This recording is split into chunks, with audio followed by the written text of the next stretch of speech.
बिस्मिल्लाहिर्रहमानिर्रहीम। आज हम स्टार्ट करेंगे एक ज़बरदस्त बिगनर रीडिंग की स्टोरी, ट्रेडिशनल टेल ऑस्ट्रेलियन। इसमें स्लीपिंग ब्यूटी के बारे में खूबसूरत सी पिक्चर है, अच्छी सी स्टोरी है, छोटी सी इसकी एक्सरसाइज है और उसके बाद ऑस्ट्रेलिया के बारे में कुछ फैक्ट्स पढ़ेंगे और फिर छोटे से सवालात। और ये हमारा पहला पोर्शन कंप्लीट हो जाएगा। छोटा सा लेसन है, आज हमने थोड़ा सा चेंज किया है। विजन 3 हम दोबारा करेंगे, लेकिन ये एक छोटी सी रीडिंग बीच में ऐड कर रहे हैं। बच्चों, आप सुन रहे हैं आराम से? आवाज आ रही है? अच्छा, सही है। बिगनर रीडिंग तो आज आपके लिए बड़ी जबरदस्त सी स्टोरी है। यहाँ लिखा है बिगनर रीडिंग, यानी कि स्टार्टिंग, जो जो लोग रीडिंग सीख रहे हैं उनके लिए है। ट्रेडिशनल टेल है, यानी कि सकाफती जो कहानी है, कल्चरल, उनके हवाले से रिवायती कहानी। रीड द एक्सट्रैक्ट, वो बता रहे हैं कि नीचे एक्सट्रैक्ट एक दिया हुआ है, ये रीड करना है। देखें, पुराने जमाने में जो नहीं आता था रोलर होके, उसके अंदर ये स्टोरी लिखी हुई है। स्लीपिंग ब्यूटी इसका नाम है, and answer the questions about this text. उसके आंसर हमें देने, जवाबात देने, नीचे क्वेश्चंस पूछे उसके टेक्स्ट के हवाले से। सही है? तो टॉपिक है स्लीपिंग ब्यूटी। आमतौर पर कहानियां शुरू होती हैं इस तरह: once upon a time in a far away country there lived a king and a queen. Once upon a time को कहते हैं उर्दू में एक दफा का जिक्र है, मतलब किसी जमाने में पहले। इन अ फार अवे कंट्री, फार कहते हैं दूर को, और अवे भी दूर को कहते हैं, बहुत दूर दूर दूर एक मुल्क के अंदर। सो फार अवे, बहुत दूर जो चीज होती है ना, उसको बोलते हैं फार अवे, बहुत दूर मुल्क के अंदर। Country, there lived a king and a queen, वहां पे रहता था एक बादशाह, और क्वीन कहते हैं बादशाह की बीवी को, मलका उर्दू में कहते हैं। They lived in a beautiful castle, तो वो एक बहुत खूबसूरत किले में रहते थे। कासल एक किले टाइप की चीज होती है, सही है? और खूबसूरत, beautiful castle. And had many fine clothes, और उनके पास थे बहुत सारे, फाइन कहते हैं बहुत ही बारीक काम, जिसमें वो बहुत ही बारीकी के साथ मुज़य्यन किया और खूबसूरत बनाया उसको, तो उस खूबसूरत कपड़ों को कहते हैं fine clothes.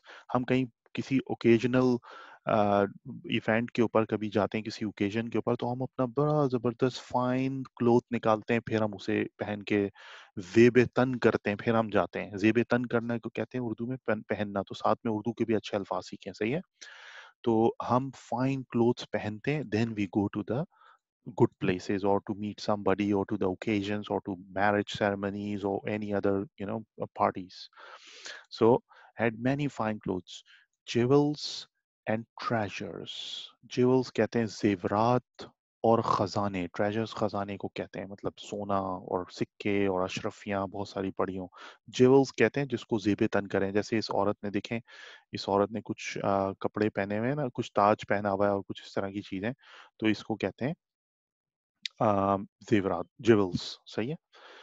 They had been married for many years. They had been, वो बहुत अरसे से शादीशुदा थे। They had been married for many years. वो बहुत सालों से शादीशुदा थे, but had no children. लेकिन उनके कोई बच्चे ना थे। This made them very sad. This made them very sad का मतलब, इस चीज ने उन्हें बहुत सैड कर दिया था। समझ में आ रही है बच्चों बात यहाँ तक? दोबारा से स्टार्ट करते हैं कि They had been married for many years. वो बहुत सालों से शादीशुदा थे, but had no children. उनके बच्चे नहीं थे। This made them very sad. This made मतलब ये बच्चे का ना होना, this made them, इसने उनको बना दिया बहुत गमज़दा। Very sad, sad कहते हैं गमज़दा को। This made them, समझ रहे हैं ना बात? कर दिया या बना दिया, या वो हो गए इसकी वजह से, सही है? One day, एक दिन, the queen was walking beside the river at the bottom of the garden. सही है? तो क्वीन जो थी was walking, वो वॉक कर रही थी, यानी कि चल रही थी, सही है? beside the river मतलब रिवर के किनारे। beside देखें प्रीपोजिशन है, इसका मतलब किनारे चल रही थी। beside the river, beside the road, yeah, he was walking beside the road, or he was walking beside the river, he was walking beside the train track. Okay, किसी भी चीज के साथ, किनारे साथ मिलके चलने लग जाए तो beside the river. At the bottom of the garden, at the bottom of the garden का मतलब ये हुआ कि उसका जो गार्डन था, उसका आखिरी हिस्सा, इसका मतलब रिवर पे जाकर खत्म होता था, सही है। तो अपने बॉटम अपने गार्डन के आखिरी किनारे पर पहुंची, अपने बाग के अपने दरीचे के आखिरी किनारे पर पहुंची और वहां पर वो रिवर के साथ चल रही थी। सडनली, अचानक, she saw a little fish that had thrown itself on the shore. उसने देखी एक छोटी सी फिश जिसने अपने आप को, thrown itself, that had thrown itself, जिसने अपने आप को, itself जानवर के लिए यूज होता है, अब ये फिश है, इसके लिए itself यूज हुआ है, सही है। that had thrown मतलब उसने अपने आप को उछाला बाहर की तरफ या अपने आप को बाहर की तरफ फेंका। on the shore मतलब शोर की ऊपर फेंका अपने आप को। शोर कहते हैं जो रिवर के बिल्कुल पास की जगह होती है ना जहाँ पे खुश्की होती है, उसको शोर कहते हैं। तो इस फिश ने अपने आप को उछाल के शोर की तरफ फेंका, सही है। So she saw a little fish that had thrown itself on the shore, it was gasping for air.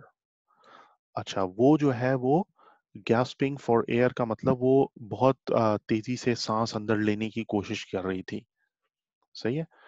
The queen was filled with pity for the fish. अब हमने कल भी पढ़ा था, pity कहते हैं pitiful condition, या pity मतलब उसको तरस, काबिले तरस, pity कहते हैं तरस को। The queen was filled with pity for the fish. तो क्वीन जो थी, ये क्वीन, ये इसके अंदर तरस आ गया, इसको बहुत हमदर्दी आई उस फिश के ऊपर, सही है। क्योंकि वो सांस बहुत तेजी से हवा जो है वो लेने की कोशिश कर रही थी। She picked it up and placed it back into the river. उसने उसे पिक किया। She picked it up. Picked it up. ये देखें, ये जुमला साथ बोलते हैं, एक साथ बोलें, picked it up। सही है। picked it up तो एक उसने उस she का मतलब लड़की यानी कि क्वीन, उसने picked it up, पिक किया उसको, and placed it और रखा। बैक, बैक का लफ्ज आया, इसका क्या मतलब हुआ कि वो जहां से आई थी वहीं वापस, वापसी या दोबारा, दोबारा बैक के इसलिए यूज हुआ। And placed it back into the river. अब देखें, रिवर के लिए प्रीपोजिशन क्या आया, इनटू। क्या आया, इनटू। इनटू को जोर से देख लें, और से देख लें, इनटू द रिवर, सही है। And placed it into the river. अच्छा, ये जो बेटा प्रीपोजिशंस है ना, ये जितने भी प्रीपोजिशंस है, मिसाल के तौर पे मैंने आपको बताया फॉर, और जैसे इनटू यहाँ पर आ गया, और इट आप, ये इस तरह के जो प्रीपोजिशंस हैं, ये खुद बार बार पढ़ के खुद अंदाजा हो जाता है कि कहाँ पे फॉर लगाना है, कहाँ फ्रॉम लगाना है, कहाँ टू लगाना है, कहाँ इनटू लगाना है, कहाँ ऑन लगाना है। अब देखें, ऑन द शोर आया था अभी यहाँ पर, ऑन द शोर। तो ये प्रीपोजिशंस बेटा पढ़ पढ़ के प्रैक्टिस, रीडिंग रीडिंग रीडिंग, बार बार रीडिंग रीडिंग रीडिंग से आपकी प्रैक्टिस होगी। तो आपने रीडिंग करनी है ना, बहुत ज्यादा रीडिंग करनी है, चार चार पांच पांच दफा इस वीडियो को दोबारा दोबारा देखना है। पहले अपने अल्फाज को करेक्ट करना है कि आप सही वर्ड्स पढ़ रहे हो, और उसके बाद इस रीडिंग को बुक उठाकर, या नीचे पीडीएफ होगी, डिस्क्रिप्शन में पीडीएफ होगी, वहां से आप इसे ओपन कीजिएगा अपने मोबाइल में या टैबलेट के अंदर या कंप्यूटर की स्क्रीन पर, और वहां इसे बार बार रीड करना है। करेंगे ना इंशाल्लाह? गुड। अच्छा, before it swum away, before मतलब इससे पहले कि स्वैम अवे, देखें स्विम होती है फर्स्ट फॉर्म, क्या होती है फर्स्ट फॉर्म, स्विम, तो ये स्वैम लिखा है, स्वैम है सेकंड फॉर्म। देखिए यहाँ पे आ रहा है ए, ये ए दिख रहा है ना आपको, ये ए आ रहा है, तो ये स्वैम हो गया second form. Before it swum away, swim का सेकंड फॉर्म है स्वैम, बोले स्विम, स्वैम, सही है। Before it swum away, away का मतलब होता है दूर जाना, इससे पहले कि वो दूर जाती, the fish lifted its head out of the water and said, जो फिश थी, ये वाली फिश, लिफ्टेड इट्स हेड, उसने अपना सर ऊपर उठाया, आउट ऑफ द वाटर मतलब पानी से बाहर निकाला, एंड सेड और कहा, इन्वर्टेड, देखें यहाँ कॉमा आ गया और फिर यहाँ इन्वर्टेड कॉमा आ गया, इसका मतलब कि अब ये जो जुमला है आगे जो पूरा इन्वर्टेड कॉमा क्लोज यहाँ पर हो रहा है बेटा, दिख रहा है ना आपको, ये है पूरा जुमला फिश का। उसने क्या कहा, I know that you wish for and it shall come true, I know what you wish for and it shall come true. उसने कहा, आई नो मुझे मालूम है, वॉट यू विश फॉर तुम क्या चाहती हो, चाहत को कहते हैं विश, विश कहते हैं आपकी डिजायर को, या कहते हैं ना विश लिस्ट, क्या है आपकी विश लिस्ट का मतलब आपका, आपने क्या कम करना चाहते हैं आप, या क्या आपको चाहिए, विश लिस्ट, सही है। वॉट यू विश फॉर, आप क्या चाहती हैं, and it shall come true, it shall come true का मतलब वो हो जाएगा। हम बोलते हैं ना जो आप चाहते हैं वो हो जाएगा, तो हम कैसे बोलेंगे कि I know what you wish for and it shall come true, और वो हो जाएगा। सही है। You will soon have a daughter. अब देखिए इस फिश को पता था कि शी ये बच्चे के लिए सैड थी। ऊपर यहाँ हमने पढ़ा था ना, this made them very sad, no children लिखा था, फिर लिखा था this made them very sad, so they were sad. तो इसने क्या कहा, I know what you wish for and it shall come true. You will soon have a daughter. You will soon, soon कहते हैं बहुत जल्द। will यूज होता है फ्यूचर के लिए। will किसके लिए यूज होता है बच्चों?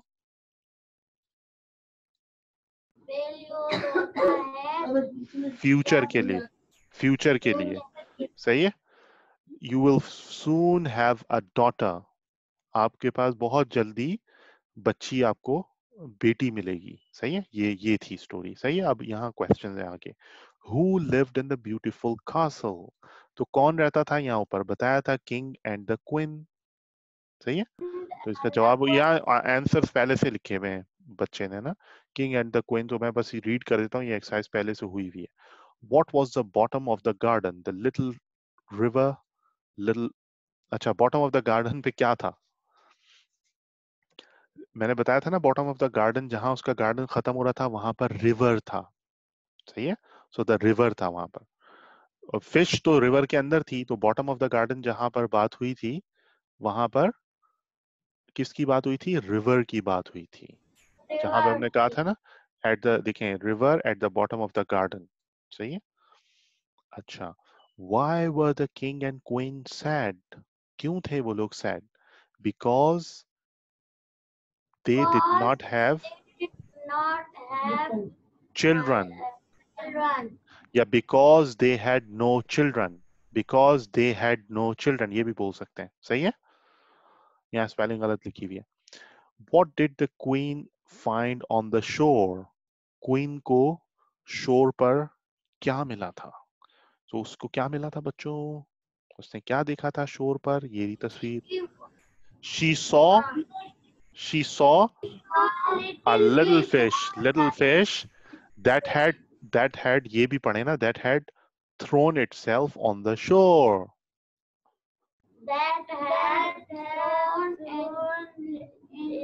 Itself का मतलब अपने आप को, अपने आप को उसने थ्रो किया ऑन द शोर, शोर पर। शोर कहते हैं जो खुश्की होती है, पानी के फौरन बाद, दरिया के पानी के फौरन बाद जो खुश्की होती है, समंदर के पानी के फौरन बाद जो खुश्की होती है, उसको शोर कहते हैं। सही है।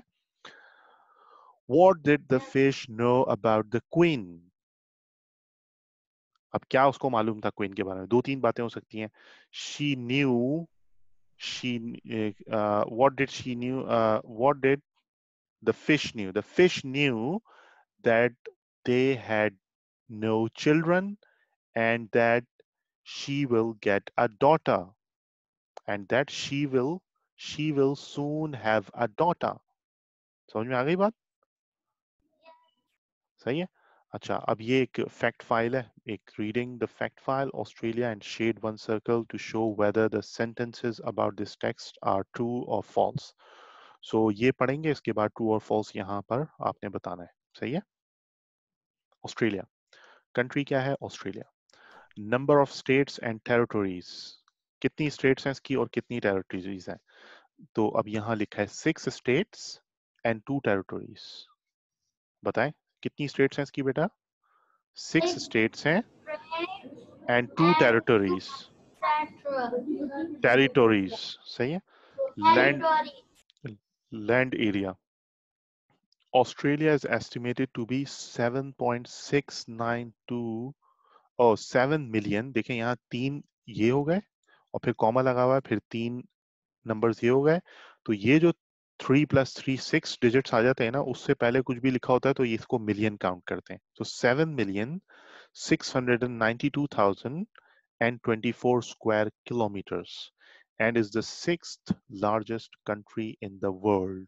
So ऑस्ट्रेलिया का जो एस्टिमेटेड एरिया है, लैंड एरिया, वो ये लिखा हुआ है 7.7,692,024 स्क्वायर किलोमीटर्स। और ये and is the sixth largest. क्या लिखा हुआ है? Sixth largest country in the world. इसका मतलब ये छठा बड़ा मुल्क है। यानी अगर रैंकिंग की जाए सबसे बड़ा मुल्क, फिर उसके बाद उसके बाद उसके बाद, तो ये सिक्स्थ रैंक पर आता है। ये दुनिया का छठे नंबर का बड़ा मुल्क है, बहुत बड़ा मुल्क है। सही है। पॉपुलेशन, यहाँ पे क्या बात हो रही है? पॉपुलेशन मतलब उसमें कितने लोग रहते हैं। सही है। There are more than 22 million people living in Australia. सही है। तो there are more than 22 million, यानी 22 मिलियन से भी ज्यादा लोग इधर रहते हैं। समझ में आ रही है बात? यहाँ तक समझ में आ गया? रीड करें इसको, रीड करें एक दफा, इसको रीड करें एक दफा और। There are more than 22 million people 22 million people living in Australia. सही है। अच्छा, अब हाईएस्ट पॉइंट, इसका हाईएस्ट पॉइंट पूरे मुल्क के अंदर ऑस्ट्रेलिया में सबसे हाईएस्ट लैंड मार्क कौन सा है, यानी लैंड का पॉइंट कौन सा है? जाहिर बात है कोई बहुत बड़ा पहाड़ होगा। तो अब ये पहाड़ है, इसका नाम है माउंट। अब इसकी प्रोनाउंसिएशन काफी मुश्किल है। तो ये एक पॉलिश साहब हैं जिनके नाम पर ये नाम रखा गया है इस माउंट का।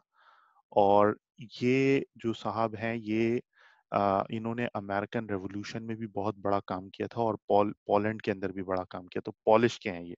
प्रोनाउंसिएशन मैंने एक दोस्त से पता किया, आपको सुनाता हूँ उनकी आवाज में। माउंट कॉस्किएस्को।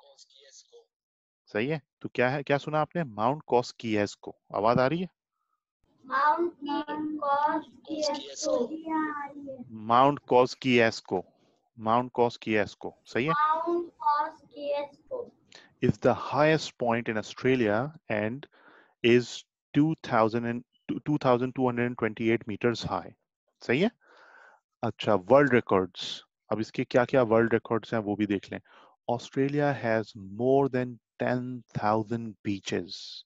ये पहली बात लिखिए कि Australia has more than, Australia के पास मोर देन 10,000 बीचेस हैं। बीचेस कहते हैं जहाँ पे समंदर का साहिल समंदर होता है ना, जहाँ लोग जाकर वाटर गेम्स खेलते हैं, स्कीइंग करते हैं, थोड़ा समंदर से महजूज होते हैं, इंजॉय करते हैं, वहाँ एंटरटेनमेंट करते हैं। तो Australia has more than 10,000 beaches. सही है। आगे क्या लिखा है देखें, कॉमा लगा के एक तरीका लिखने का। आगे इसकी एक्सप्लेनेशन देखें किस तरह लिख रहे हैं। More than any other country in the world, यानी पहले उन्होंने बताया कितने हैं, Australia has more than 10,000 beaches. आगे कॉमा लगा के फिर उसकी तारीफ भी बताई, उसको एक्सप्लेन किया फर्दर।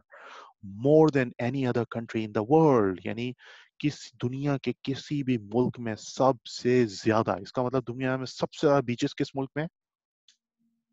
ऑस्ट्रेलिया में। Beautiful. Australia is also home to the longest piece of straight railway track. Australia जो है वो घर है, ऑस्ट्रेलिया इज ऑल्सो होम, वो घर भी है टू द लॉन्गेस्ट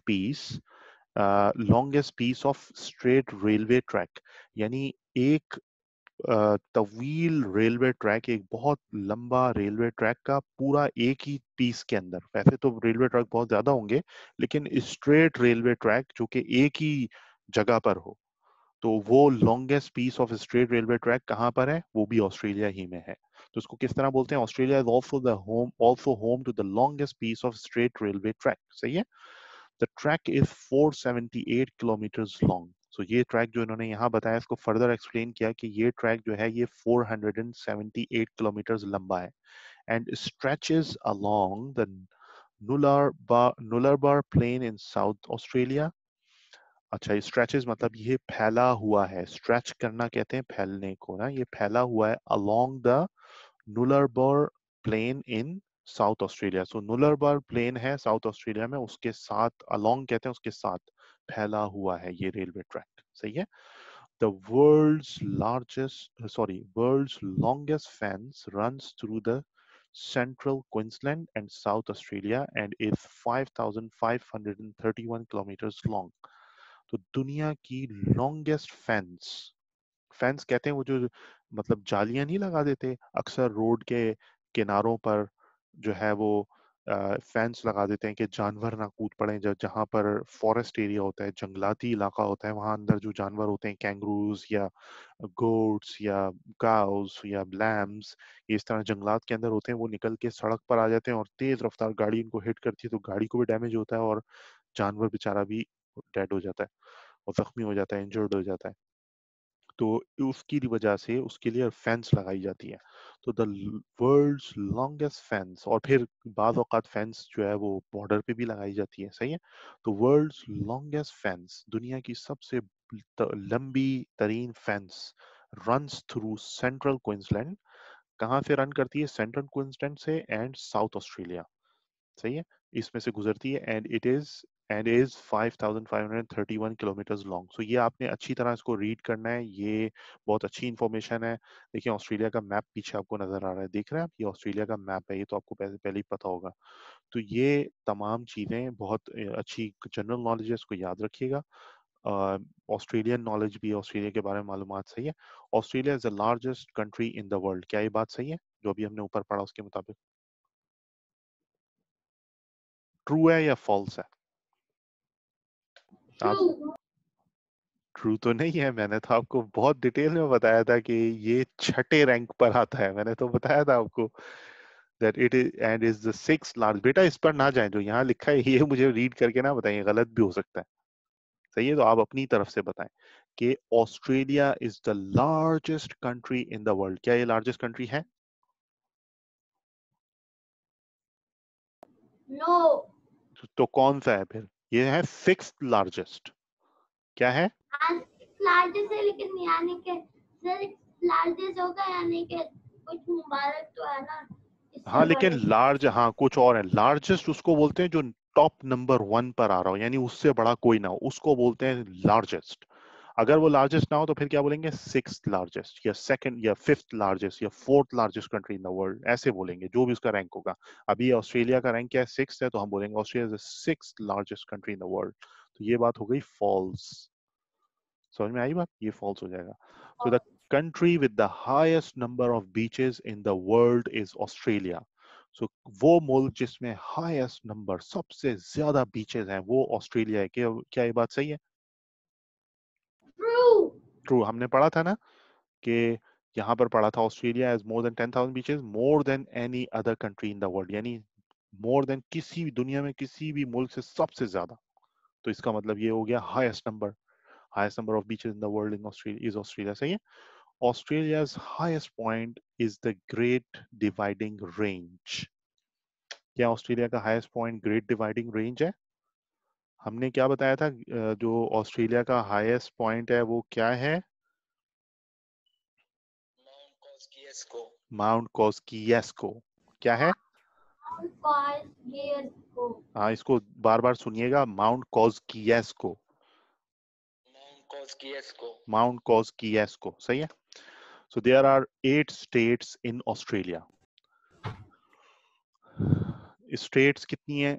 8 स्टेट्स हैं। हमने यहाँ क्या पढ़ा था? देखिए यहाँ फिक्स आ रहा था, यहाँ पे स्टेट्स लिखिए ना, 6 स्टेट्स। कितनी स्टेट्स हैं ऑस्ट्रेलिया के अंदर?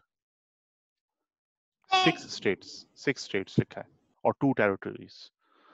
Okay okay. इधर वो हो जाएगा The best. longest continuous fence runs across the Nullarbor Plain. True. False, क्योंकि ये लिखा हुआ है along the, runs along, उसके साथ चलती है, उसके सामने नहीं चल रही होती, सही है। There are nearly 22 million people living in Australia. False. क्यों? क्यों फॉल्स? क्योंकि ये यहाँ लिख, उससे भी ज्यादा रहते हैं। हाँ यहाँ लिखा है नियरली, जबकि हाँ, यहाँ पे हमने क्या पढ़ा था? मोर देन 22 मिलियन, सही है। The Yes. Longest straight railway track can be found in Australia. हमने पढ़ा था longest railway track, the world's longest, sorry, the track in Australia along the Nullarbor region. Australia is also the home to the longest piece of straight railway track. So longest piece of straight railway track किसमें है? Australia में, बात सही है बिल्कुल। The longest straight railway track can be found in Australia, सही है। अच्छा, अब ये दूसरी रीडिंग है, हम बाद में करेंगे। यहाँ तक आपकी समझ में आ गया है? इस रीडिंग को आप बहुत अच्छी तरह बार-बार पढ़ेंगे बच्चों? यस। सही, बहुत शुक्रिया। यहाँ ख़त्म करते हैं और कल वाली रीडिंग आपने मुझे भेजी नहीं है, वो भेज दें और इसको करके मुझे भेजें। थैंक्स वेरी मच, जज़ाकल्लाहु खैरन। अस्सलाम वालेकुम व रहमतुल्लाह।